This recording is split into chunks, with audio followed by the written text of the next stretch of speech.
Bom dia. Hoje a gente está com um número bom de alunos e, para quem não sabe, a aula foi feita sem abertura, justamente por causa da reunião de SAFs e o PH.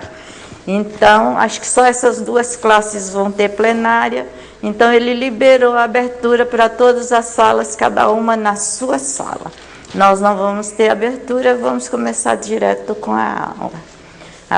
A graça e a paz do Senhor seja com todos nós e que nós sejamos bem atendidos por Deus nesta manhã.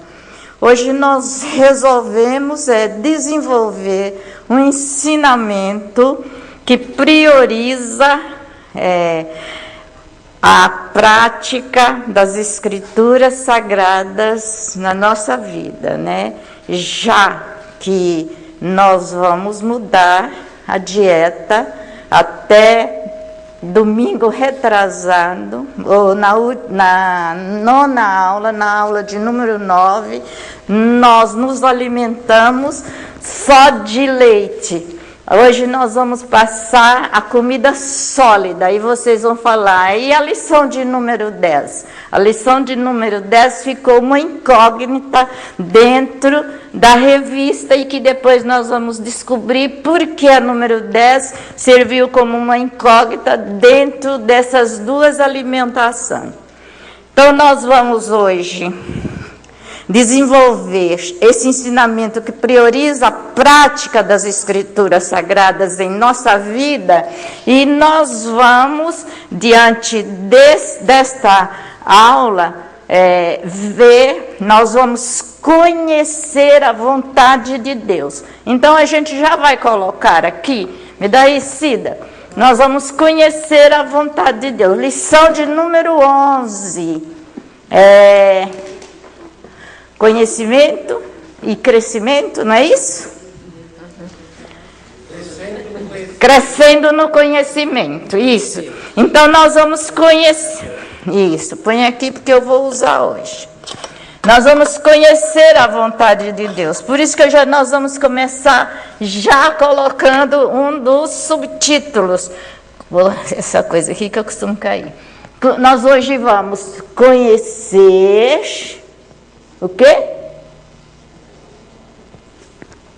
Crescendo no quê? A vontade de Deus. Então nós vamos começar com isso. Conhecer a vontade de Deus. O principal é essa palavra aqui. Conhecer. Como? A principal palavra é conhecer. É através do conhecimento que nós crescemos na espiritualidade. Portanto, nós vamos, e vocês vão entender que crescer, se fala assim, nossa, ela muda tudo. Eu mudo as palavras, mas não mudo o sentido. Crescer é conhecer a vontade de Deus. Nós só crescemos quando nós conhecemos a vontade de Deus. Isso em se tratando de conhecimento cristão, né? Para nós crescermos, nós precisamos conhecer a vontade de Deus para crescermos na espiritualidade. Não existe crescimento sem conhecimento. Nós estamos tratando do conhecimento espiritual. Não existe crescimento espiritual sem conhecimento da palavra. Visto que nós, pais, investimos nos nossos filhos, todos nós, e mesmo nós que já passamos da fase desse investimento, nós precisamos incentivar os filhos dos nossos filhos a ter conhecimento Então, nós precisamos que eles, nós incentivamos os nossos filhos investimos neles para que, na área da literatura, para que eles estudem a fim de conhecer o mundo intelectual. Por que nós fazemos isso? Nós insistimos tanto para que os nossos filhos estudem. E quando eu falei assim, nós que já passamos dessa fase de incentivar os nossos filhos, devemos incentivar os filhos dos nossos filhos a estudarem, a crescerem na área literária, para que eles tenham um crescimento profissional de qualidade. Isto é bom, é importante e a gente precisa fazer com a nossa nova geração, com os nossos netos. Eu tenho um senhorzinho lá na minha rua, eu sei que todos vocês fazem isso, reciclam lixo, né? E eu faço isso. E eu descobri que esse senhor de mais ou menos uns 85 anos, ele passa com a carroça, chega, vai corcundinho, mas arrastando aquela carroça. E eu perguntei, por que o senhor está fazendo isso? Ele passa todos os dias. Tem lixo. E eu resolvi dar o lixo reciclável para ele. Sabe por quê? Ele disse assim, eu tenho minha aposentadoria, mas eu faço isso para ajudar os meus netos na escola. E isso me chamou a atenção. Eu disse, mas o que o senhor compra? Eu ajudo a comprar os livros, eu ajudo a pagar a perua, eu ajudo e catando lixo. Então, um avô que se dedica à vida dos netos a crescer no conhecimento. Mas, em se tratando de conhecimento cristão, é diferente. Na vida cristã é diferente. O primeiro passo para nós crescermos no conhecimento de Deus é a reflexão constante, mas constante, quer dizer, sempre, em sua palavra, para a nossa formação cristã. Os nossos filhos crescem no conhecimento para formação profissional.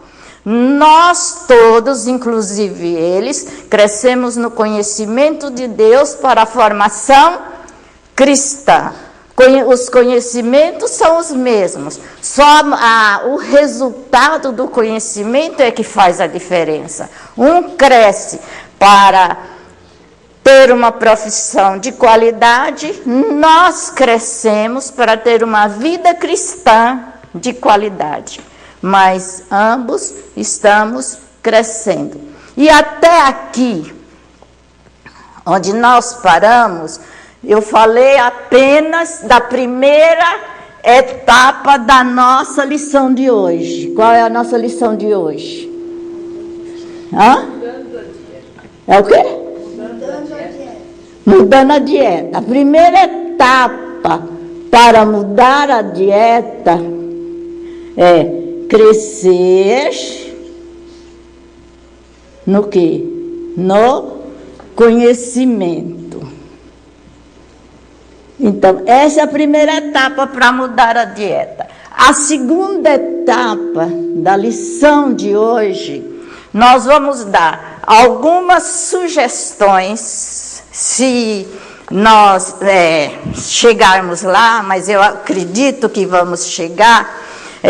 Nós vamos dar algumas sugestões de como nós vamos estudar a Bíblia para que a leitura da Bíblia seja feita proveitosamente para esse nosso crescimento. Então, a segunda etapa da aula, nós vamos dar o quê? Sugestões. Me cobrem isso aqui, tá?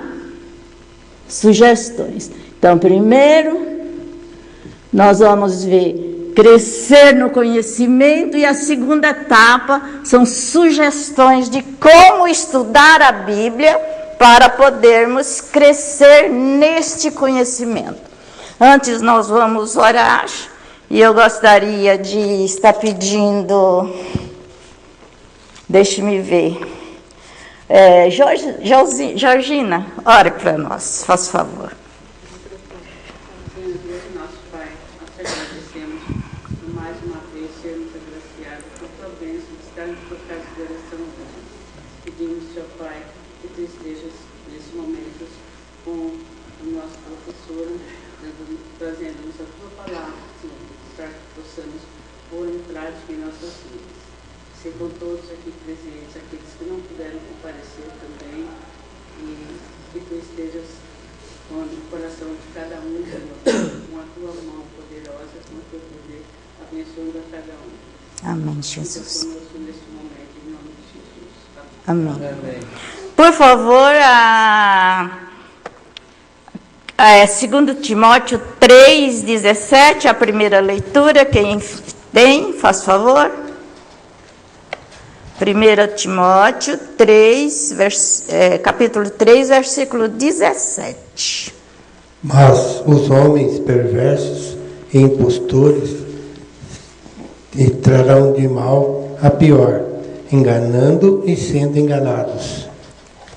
1 Timóteo 3, 17? 13, desculpa, 13. Eu falei 3, né? Desculpe.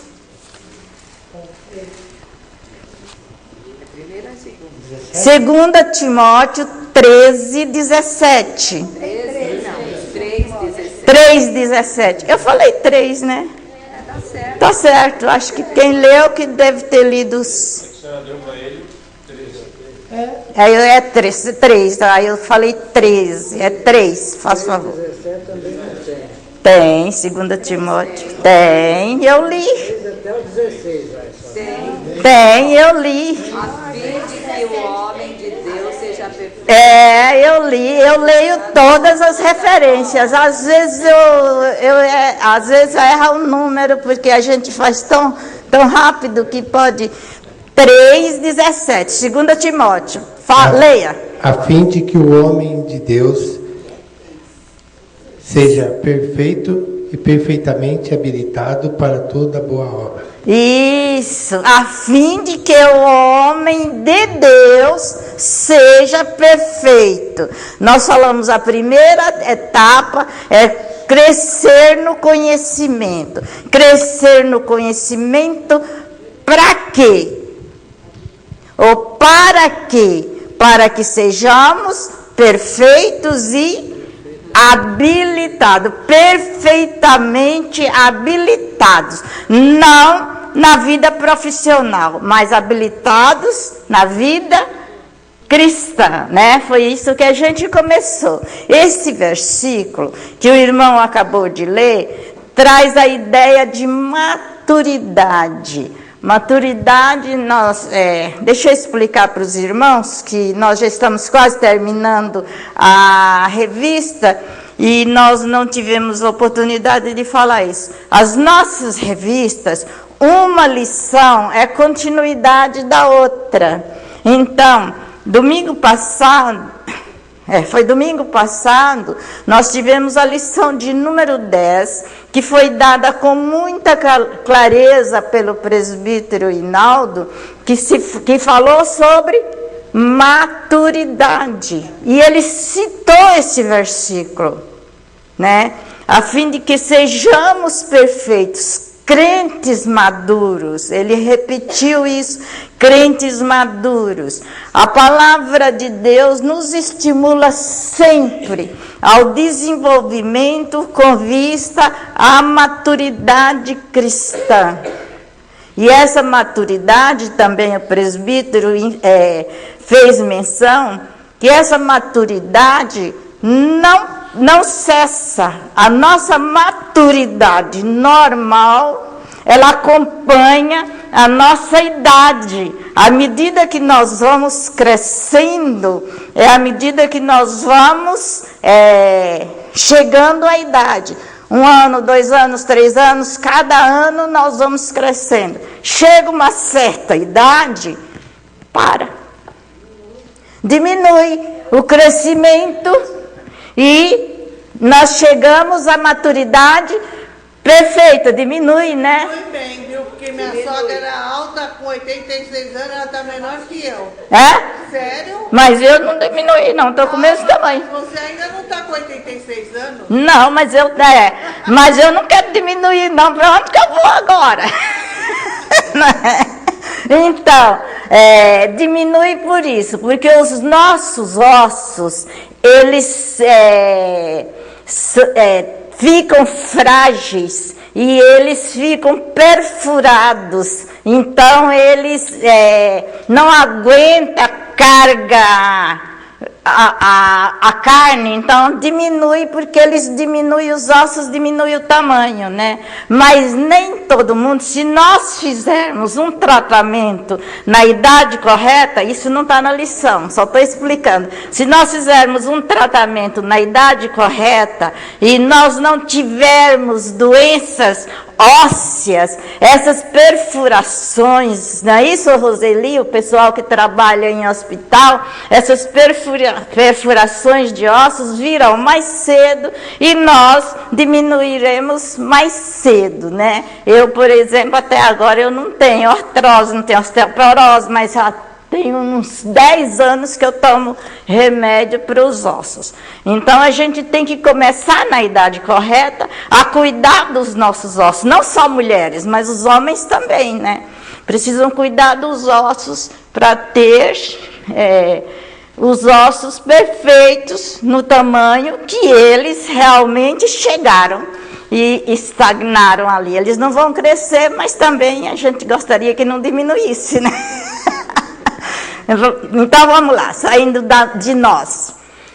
Eu estava falando sobre o nosso desenvolvimento com vista à maturidade cristã, que a maturidade cristã não para como a nossa maturidade comum. Ela é a vida inteira e só vai ser concluída quando? Na glória. Né? Não é quando morrer. Na glória. Quando morrer, nós vamos abaixo da terra aí que não existe mais, né? Nós vamos ser concluída, essa maturidade vai ser concluída na glória, graças a Deus, né? Quando nós partirmos para a glória eterna, aí a maturidade será concluída. Gente, este é o jeito de Deus trabalhar. Deixa o pessoal estar entrando.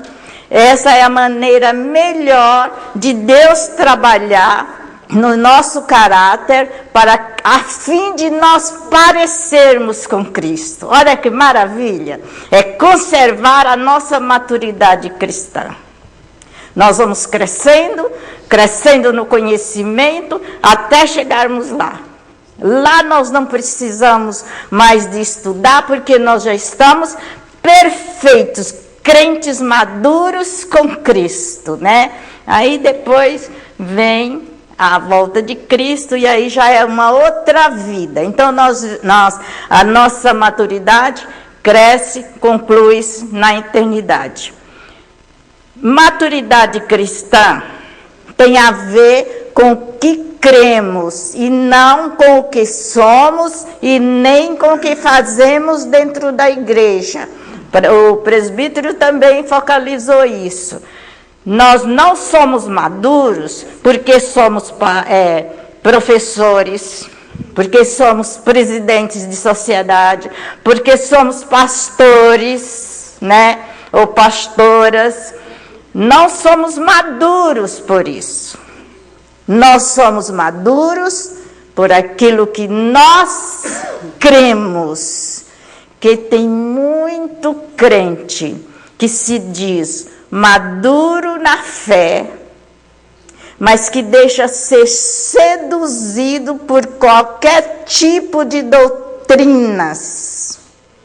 Conhecem crentes assim?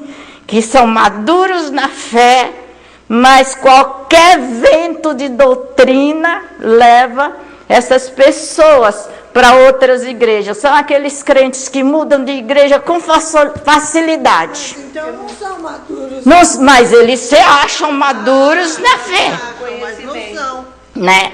Eles não têm conhecimento. Então, qualquer vento de doutrina tira esses crentes. Eu conheço crentes presbiterianos antigos que frequentaram, saíram daqui e foram para o Testemunho de Jeová. Completamente diferente de doutrina. São crentes que não são maduros na realidade, não tem conhecimento, não tem firmeza. Porque não tem conhecimento mesmo. Porque Existe, mas existe. E a gente pensa, não, o fulano é crente. Fundaram igrejas. Outros abrem igreja. Abrem igreja e vão tocar o barco com outra doutrina que não tem nada a ver com a realidade. Esses crentes que nós estamos comentando agora, eles não cresceram, continuam sendo como crianças carentes de leite. São crentes imaturos. A doutrina correta, não estou falando a igreja correta, estou falando a doutrina correta é aquela que nos leva a viver uma vida que agrada a Deus. Essa a doutrina correta. Seja qualquer igreja, desde que ela tenha uma doutrina baseada na palavra de Deus, uma doutrina que nos leva a agradar a Deus sobre todas as coisas, essa doutrina é correta. Infelizmente, hoje em dia, ninguém quer estar nessas igrejas. Ninguém quer estar nessas igrejas. Quer estar na igreja de oba-oba. Quer estar na igreja onde as doutrinas você pode fazer o que bem entende. De acordo com a vontade sua, né? É o que Paulo fala, né? A igreja de Corinto, eu não posso falar a vocês porque vocês não vão compreender essas coisas difíceis. É tão menino ainda, precisam de leite ainda. São crianças na fé, vocês precisam de leite, são carentes de leite. Esses carentes de leite são carentes de conhecimento, não cresceram, precisam conhecer a vontade de Deus para poder crescer na fé. Feijoada para uma criança. Não pode dar feijoada para uma criança. Paulo esperava que eles já tivessem maduro o suficiente já para estar outras pessoas. Ou então para que eles recebessem comida sólida, como nós vamos ter hoje. Então vamos correr, senão Sônia fala assim. Paulo fala, porque fala, eu não dou alimento ainda sólido para vocês, porque vocês ainda são carnais. Carnais quer dizer, eles não desenvolveram, ainda vivem segundo a carne e não segundo o Espírito, não cresceram. Né? São crentes, mas não são crentes desenvolvidos, espirituais. Então, a maneira correta de Deus trabalhar conosco é desenvolver o nosso caráter cristão a fim de nós parecermos com Cristo. Maturidade cristã tem a ver com o que cremos, não com o que somos, não com aquilo que nós fazemos dentro da igreja. Foi isso que nós terminamos nesse pontinho aí, né? E falamos do crente que precisa, que são carentes de leite. Irmãos, para que nós cresçamos, a fim de entendermos a doutrina correta de Deus, nós precisamos da comida sólida.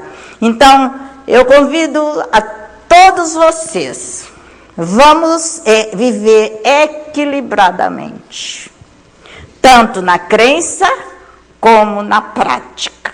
Esse devia ser o lema da igreja presbiteriana. Um crente equilibrado, um crente que é realmente crente e pratica aquilo que ele crê. Essa seria o nosso propósito, que é o propósito de Deus, é produzir filhos e filhas que reflitam o caráter de Cristo, seu Filho. Repetindo, o propósito de Deus é produzir filhos e filhas que reflitam o caráter de Cristo, o seu Filho. É produzir pessoas capazes de reagir às provações da vida como adultos e não como crianças que vivem choramingando, né? Criança, qualquer coisa, ela está choramingando, ela está revoltada. Deus quer que sejamos crentes, que possamos reagir às provações da vida. Crentes realmente adultos e não crentes que agem como crianças. Todos nós passamos por provações. Então, quando passarem por provações, reaja como crente adultos. Coloque as nossas provações nas mãos de Deus. Entrega o teu caminho ao Senhor, confia nele e o mais ele fará. Então, essa é a reação do crente maduro. Não é encostar e ficar, ai, eu estou passando por isso. Entrega, confia que Ele é um Deus que vai fazer aquilo que Ele prometeu. Porque as suas promessas não falham. Maturidade não é o fim alcançado. Devemos continuar crescendo, devemos continuar progredindo rumo à maturidade cristã. É por isso que a nossa lição de hoje diz, mudando a dieta. Mudando a dieta. Mas por que mudar a dieta? Mudar a maneira de se alimentar. E nós vimos aqui, mudando a dieta é a nossa lição. Para mudar a dieta. Quando a gente faz dieta é sinal que alguma coisa não vai bem. Isso. Mudar.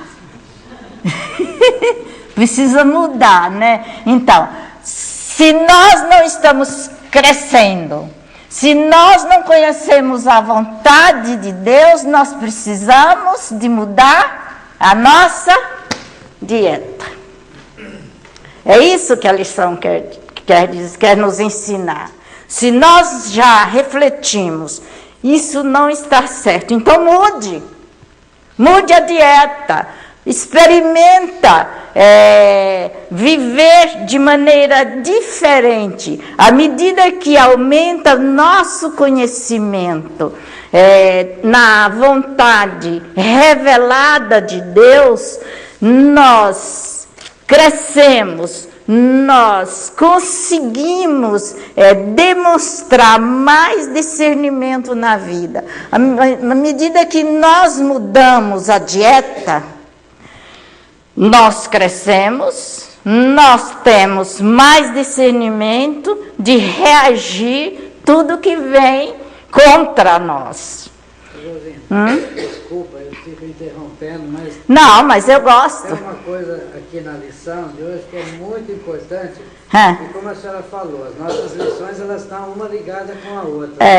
E no domingo que vem, que eu já comecei a preparar a lição que eu vou dar, então, é uma coisa muito importante. Tem um tópico aqui na nossa lição de hoje que fala...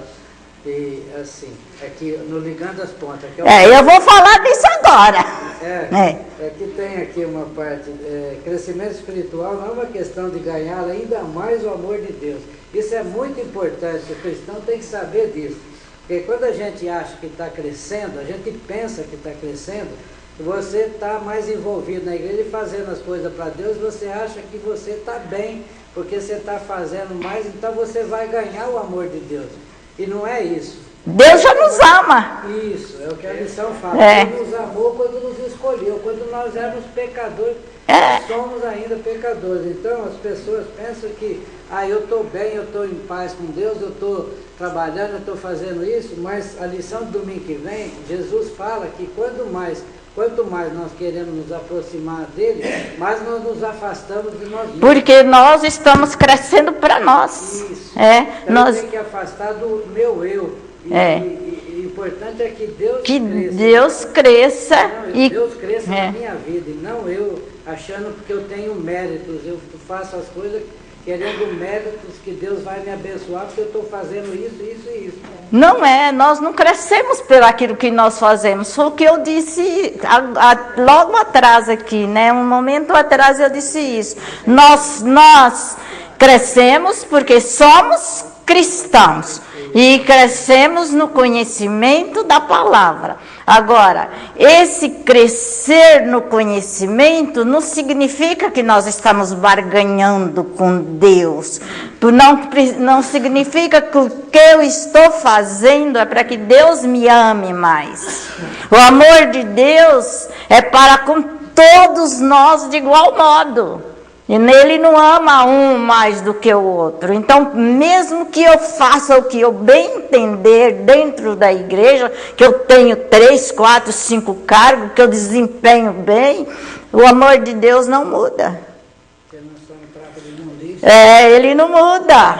Nós não deixamos, nós não fizemos nem a metade do que devíamos fazer. Então, não pense que é isso que vai mudar o coração de Deus. E aí a nossa lição começa com a expressão que o Eldo falou, ligando as pontas. Gente, se vocês descobrirem como eu apanhei para entender isso, ligando as pontas. Viu isso na sua revista? Sim. Entendeu?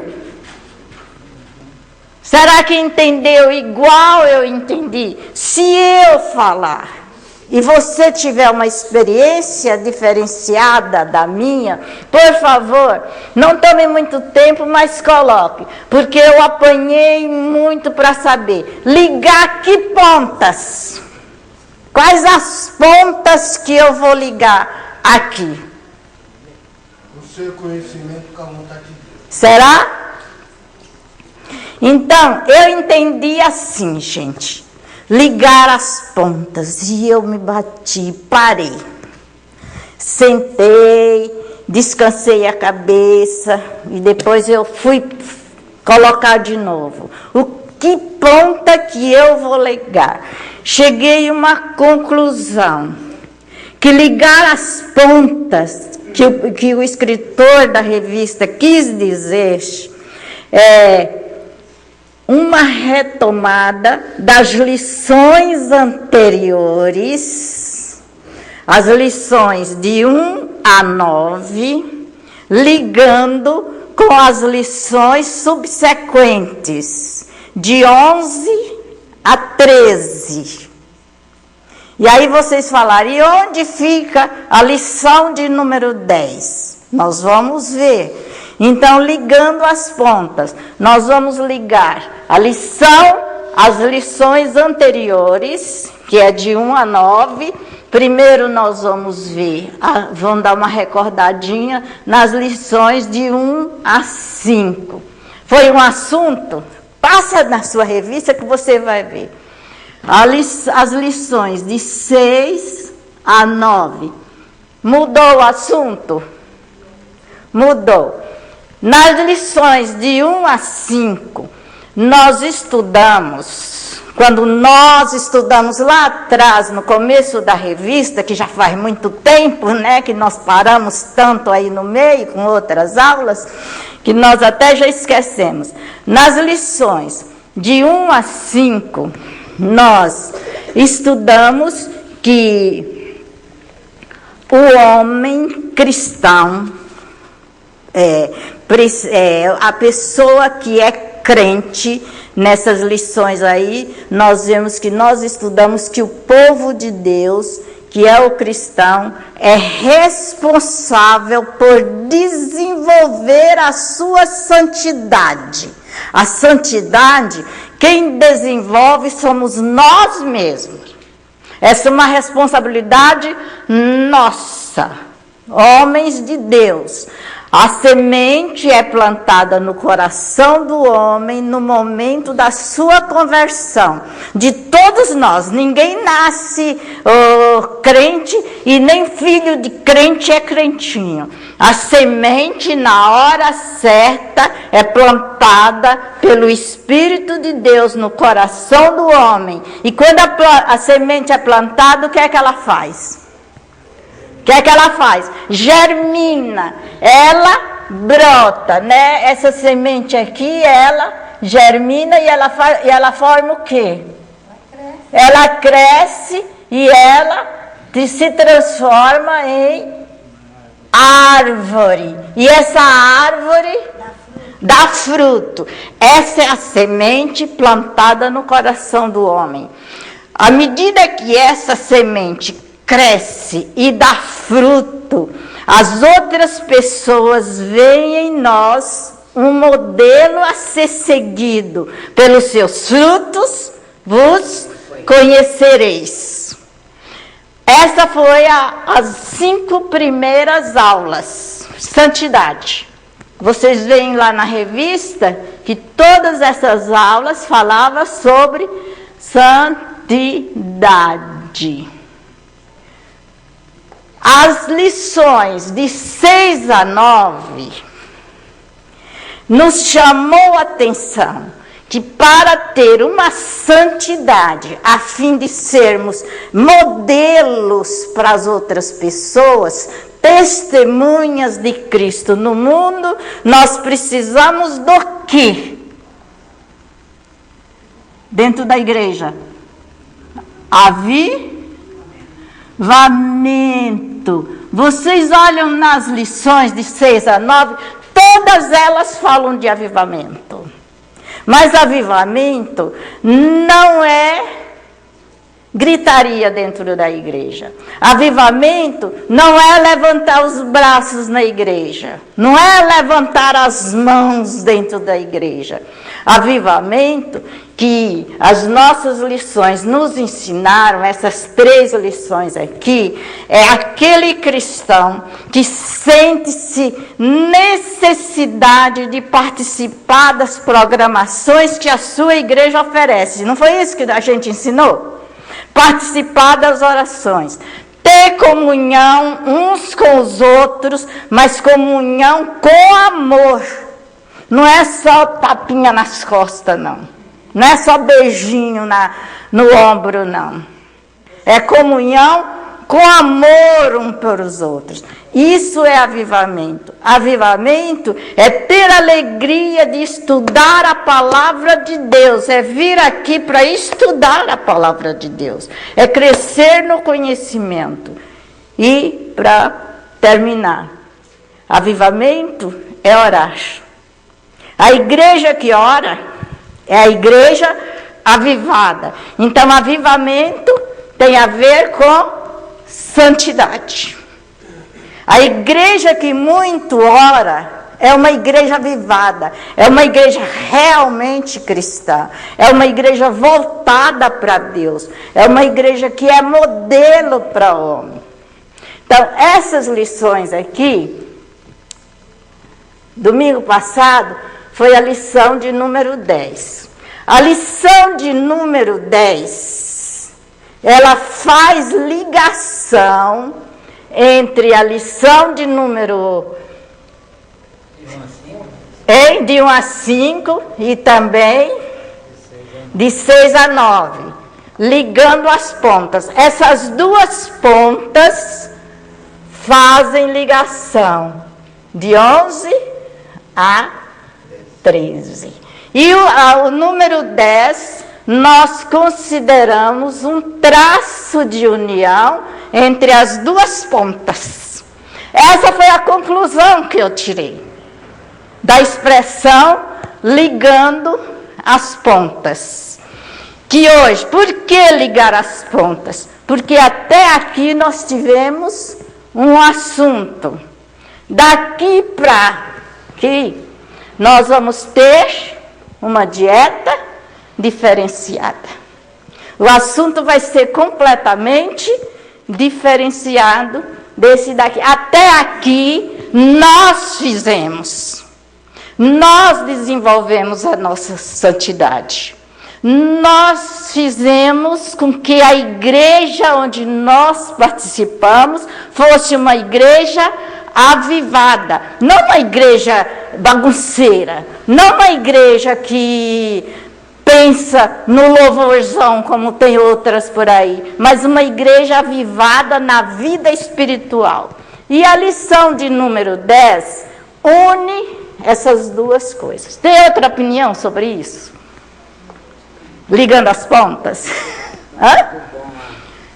Essa foi a conclusão. Essa foi a conclusão que realmente eu pude tirar.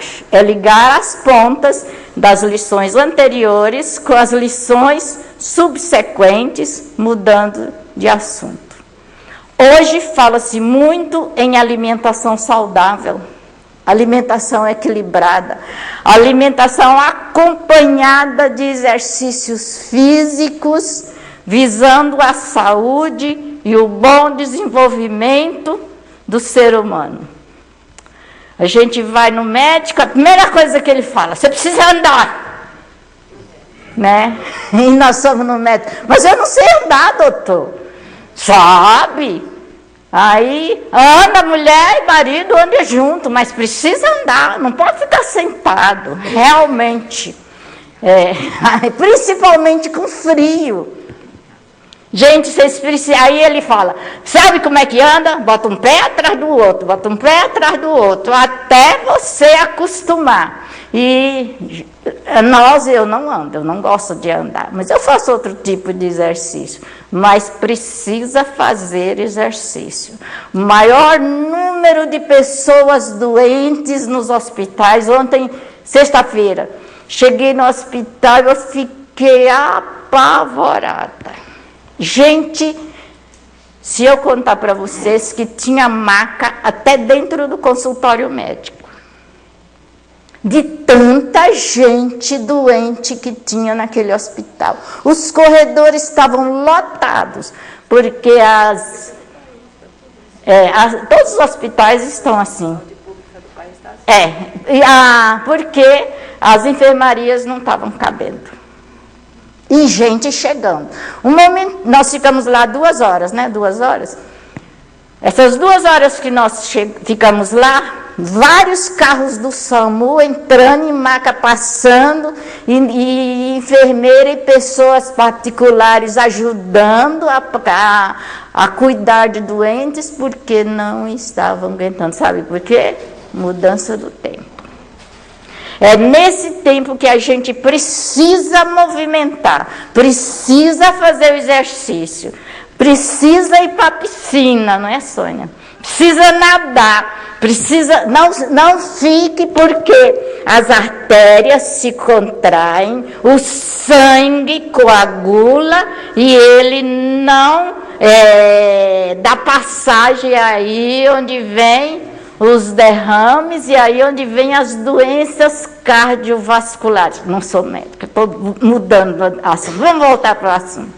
Mas é bom a gente saber isso, porque tem gente que quando vem o frio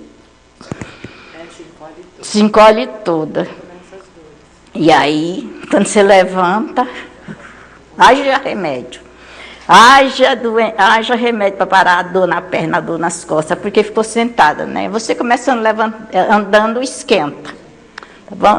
Eu já mesmo aqui, se eu fosse tirar a blusa aqui, eu já podia tirar, que não estava sentindo mais frio, porque já esquentei.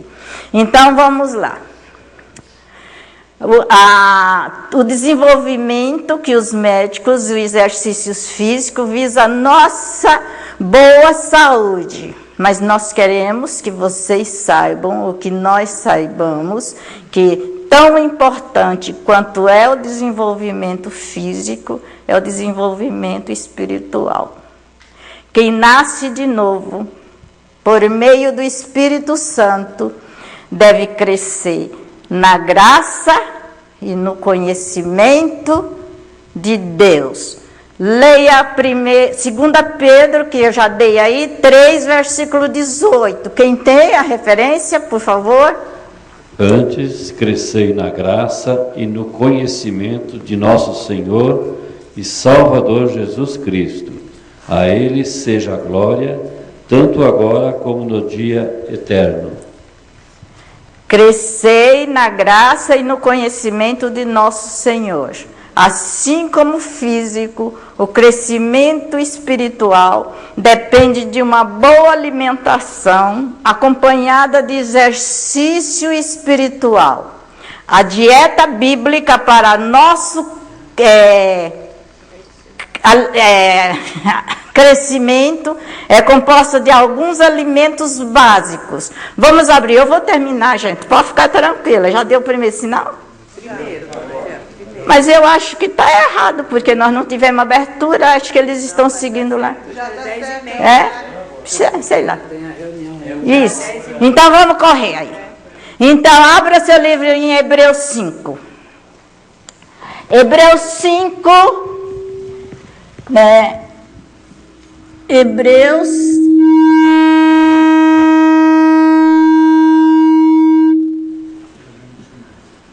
Esse sinalzão aí.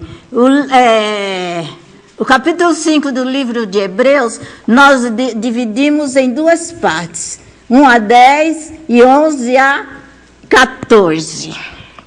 Tá? E vamos lá. Vamos observar o versículo 1 do capítulo 5. O livro todo de Mateus, desculpa, gente, de Hebreus.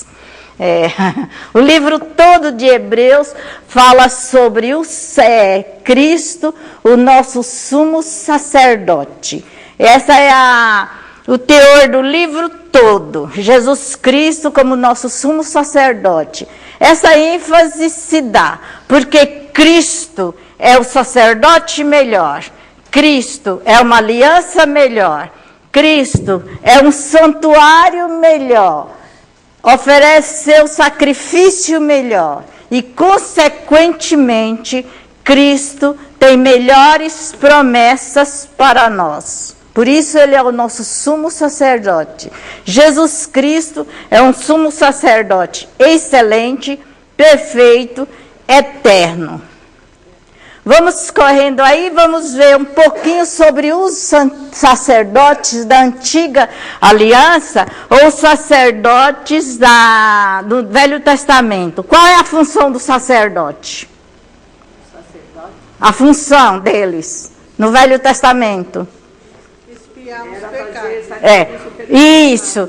A única coisa que eles faziam era oferecer, uma das coisas, aliás, que eles faziam era oferecer sacrifício pelo povo diante de Deus. E eles entravam no lugar santo, intercedia pelo povo, depois saía no pátio do tabernáculo e abençoava esse povo.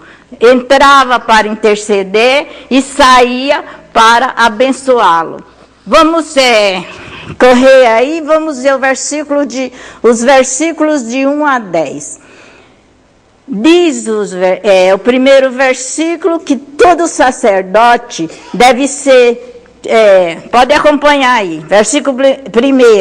Todo sacerdote deve ser constituído por Deus. Viu aí? É constituído nas coisas concernentes a Deus. Versículo número 1. Versículo número 2 e 3.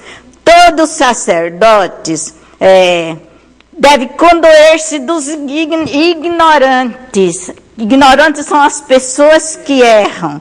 Eles mesmos estão rodeados de fraquezas. Se eles vão condoer-se de nós, que somos fracos, se eles estão cheios de fraqueza. É um fraco cuidando do outro fraco. Versículo de número 3. Eles devem oferecer sacrifício pelos pecados do povo, mas também pelos seus próprios pecados. Essa era a função dos sacerdotes. E no versículo 4 diz que os sacerdotes da antiga aliança, ou do Antigo Testamento, eram chamados por Deus e eles viviam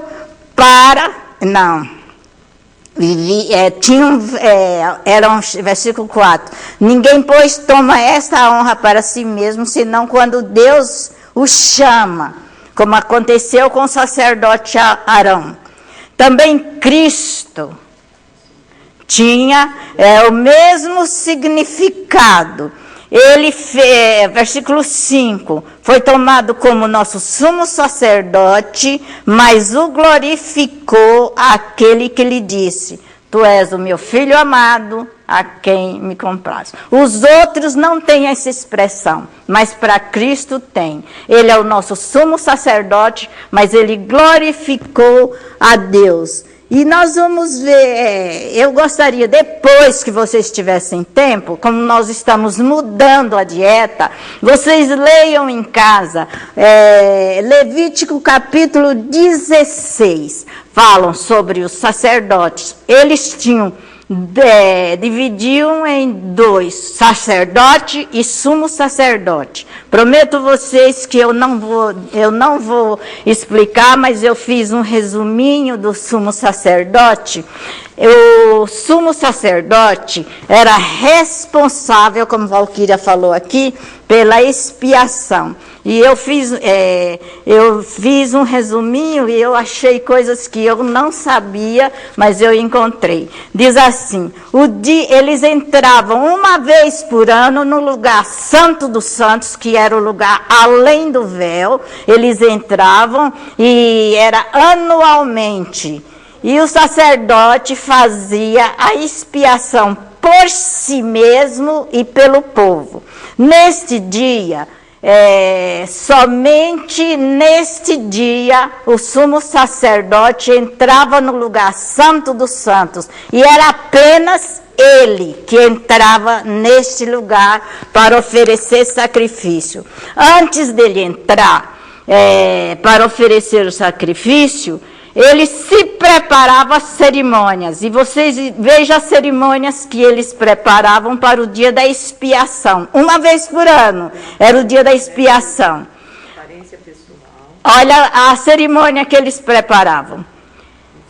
Eles preparavam um novilho para ser oferecido como oferta pelo pecado e um carneiro para holocausto. Esses dois sacrifícios seriam feitos em favor deles mesmos. Está em Levítico 16, 3. Além disso, eles levavam 2 bodes e um carneiro. Esses eram preparados para expiação em favor do povo. Versículo 5. O sangue desses animais seriam aspergido, espalhado, 7 vezes. Levíticos 16, 14. As partes desse animal, que não era o sangue, o resto do corpo dos animais, deviam ser queimadas fora do acampamento. A diferença, agora vamos ver, estou só lendo as partes que interessam para nós. No outro momento, isso aí nós vemos só o sacrifício para os sacerdotes. No outro momento da cerimônia, no dia da expiação, tinha 2 bodes. O sumo sacerdote devia pegar esses 2 bodes, colocar perante o Senhor junto à porta da tenda da congregação. Em seguida, ele lançava sorte sobre os 2 bodes, para saber qual deles seria do Senhor e qual seria o bode emissário. Levítico 7, 8, do 16. O bode escolhido para o Senhor era imolado, quer dizer, era morto como oferta pelo pecado do povo, e o seu sangue aspergido da mesma forma do novilho para o sacerdote. Versículo 15. O objetivo da expiação era purificar o pecado do povo. Imagina vocês a cerimônia. Era purificar o pecado do povo. Por isso, ele também tinha de ser purificado, o próprio sacerdote. Porque a maldade do povo,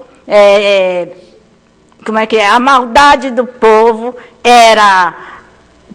atingia todo o tabernáculo. Então, tudo teria que ser purificado.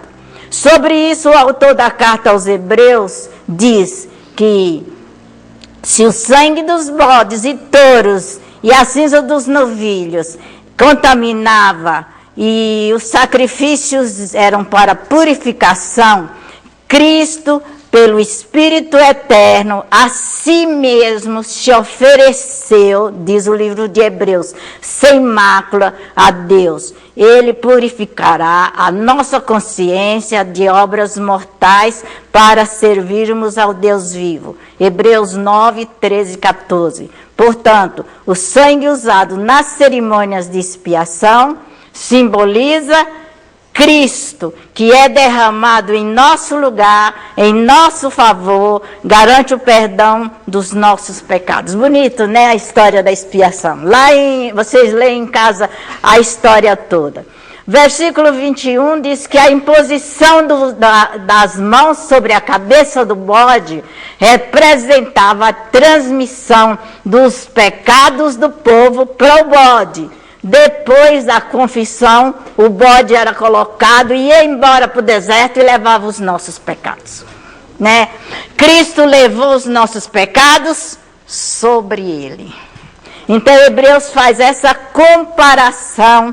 E aí nós vimos como eram os sacerdotes da nova aliança, da velha aliança, e Cristo, como sumo sacerdote, era muito melhor do que os sacerdotes da antiga aliança. O sacerdote de Cristo é para sempre. Alguém leia Hebreus 6 e 10, não é 6 a 10, não.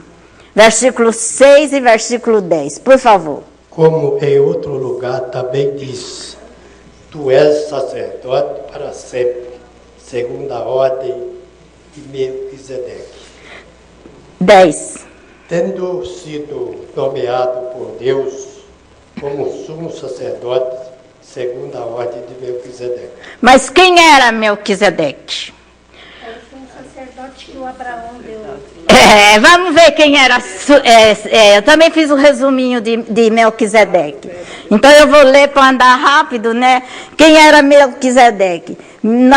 Em hebraico, o nome Melquisedeque significa rei de justiça, ou meu rei é justo. A Bíblia traz poucas informações sobre Melquisedeque, mas sua importância tem muito significado. Seu primeiro aparecimento foi depois de uma grande guerra que houve lá no Vale do Jordão. Era a chamada Guerra dos 9 Reis. De um lado, já leu isso aí na Bíblia? A Guerra dos 9 Reis. De um lado tinha 4 reis, do outro tinha 5 reis. Esses 4 reis eram da província de Elão. E esses 5 reis eram do território do Mar Morto. Esses 4 reis da província de Elão invadiu as cidades de Sodoma e Gomorra e eles travaram uma grande guerra. Esses 4 reis venceram os 5.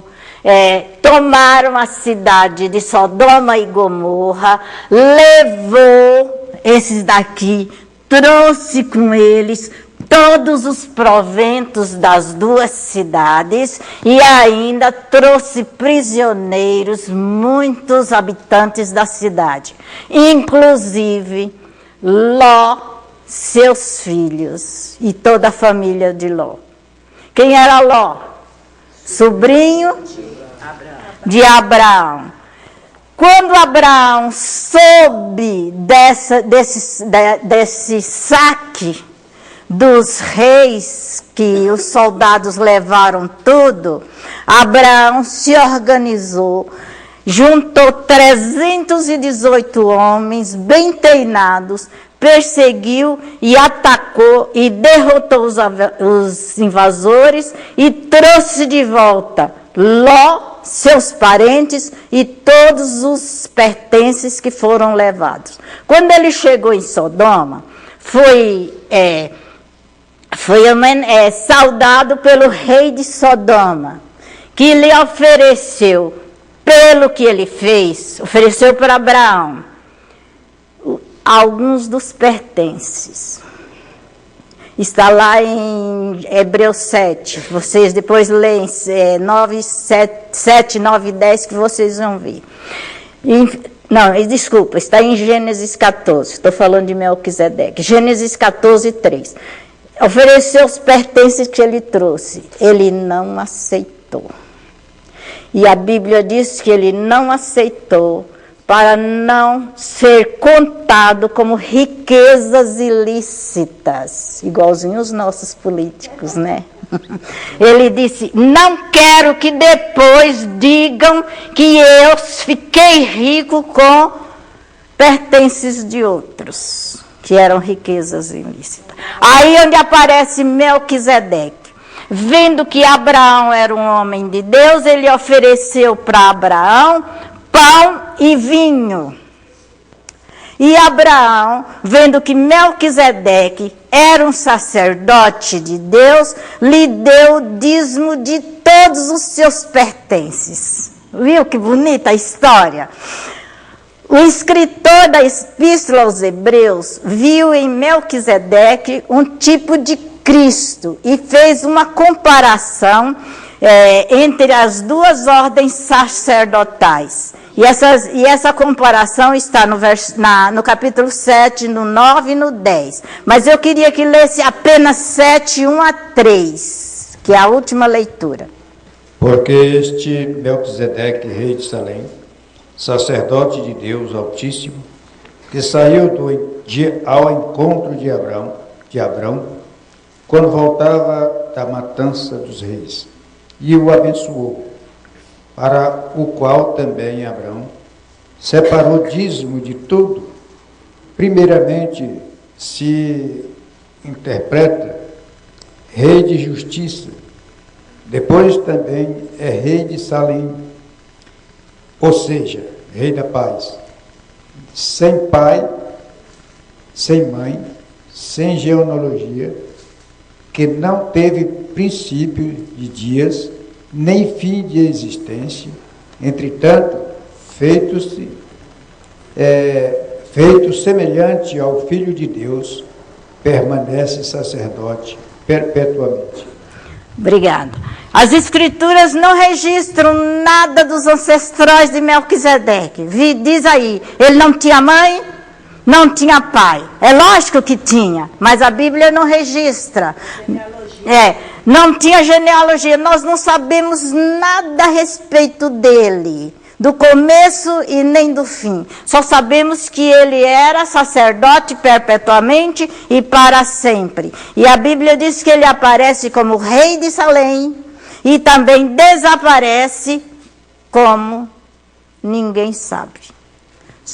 Ninguém sabe se nasceu, se morreu, não fala nada do nascimento, nem da mãe, nem do pai, nem de parente, nem de nada. Só sabe que ele é rei para sempre e perpetuamente. O nosso sumo sacerdote, que é Cristo, é o alfa e o ômega. Não tem princípio e nem fim. Ele é o princípio e o fim, né? Melquisedeque ofereceu a Abraão pão e vinho. Pão e vinho são símbolos da provisão de Deus. Jesus usou essas figuras na ordenança da Santa Ceia em sua memória. Este é o nosso sumo sacerdote, Jesus Cristo, que voluntariamente ofereceu o sacrifício perfeito. Era sem pecado, mas substituiu o pecado do povo. Morreu pelo pecador, a fim de que nós recebêssemos graça e misericórdia. Irmãos, completamente diferente do começo da lição. É a nossa lição de hoje. Por isso, a nossa maturidade depende do entendimento dessas verdades na nossa vida. Esse alimento é sólido para nós, mas nós precisamos dessa comida. Vamos para 11:14. Esse trecho da palavra fala sobre o alimento principal da dieta espiritual dos cristãos. Versículo 11 a 14. Hã? Já bateu? Não esquece das sugestões. Então, ela queria que eu desse sugestões. Então, a senhora pediu para lembrar. Mas o tempo, né? Paro ou continuo, Sônia? Paro. Para, porque tem a plenária e depois... Eu sei. Vamos dar sugestão também. A sugestão, né? Então, de 5 a 11, nós vemos que é o alimento espiritual, e eu tinha um pouco de coisas para falar sobre que nós devemos ler a Bíblia diariamente. Algumas sugestões para ler a Bíblia. A primeira sugestão: reserve um tempo diário para a leitura da Bíblia. Assim como nós comemos, como nós nos alimentamos fisicamente, faça uma refeição diariamente. Nós almoçamos, tomamos café de manhã e meio-dia. No meio do tempo, reserve um tempo para a leitura da Bíblia. Segunda sugestão: leia a Bíblia sempre acompanhada de oração. Nós precisamos da iluminação do Espírito Santo para ir além da letra. Não é só ler a Bíblia e ficar confiado só no versículo. Vamos além disso, conferir texto com contexto para tirar lições para nosso entendimento. Aproxime-se da Bíblia com humildade.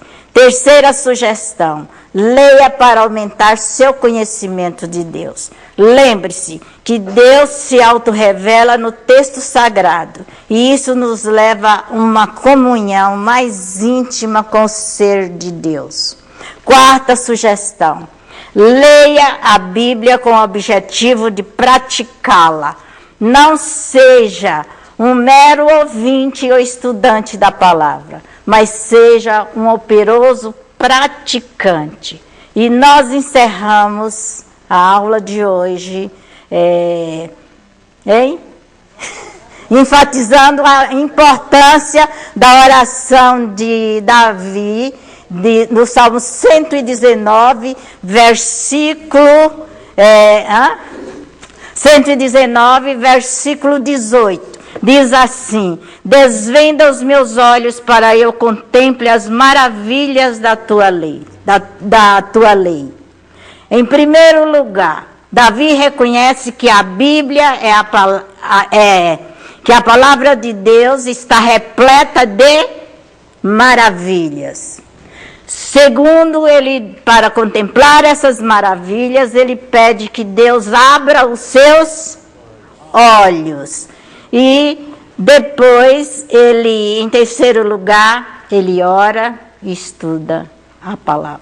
Essa deve ser a melhor sugestão para nós entendermos a Bíblia. Pedir a Deus que abra o nosso coração e a partir de hoje nós sejamos não meros espectadores, mas pessoas operosas e praticantes da palavra. Que o Senhor nos abençoe.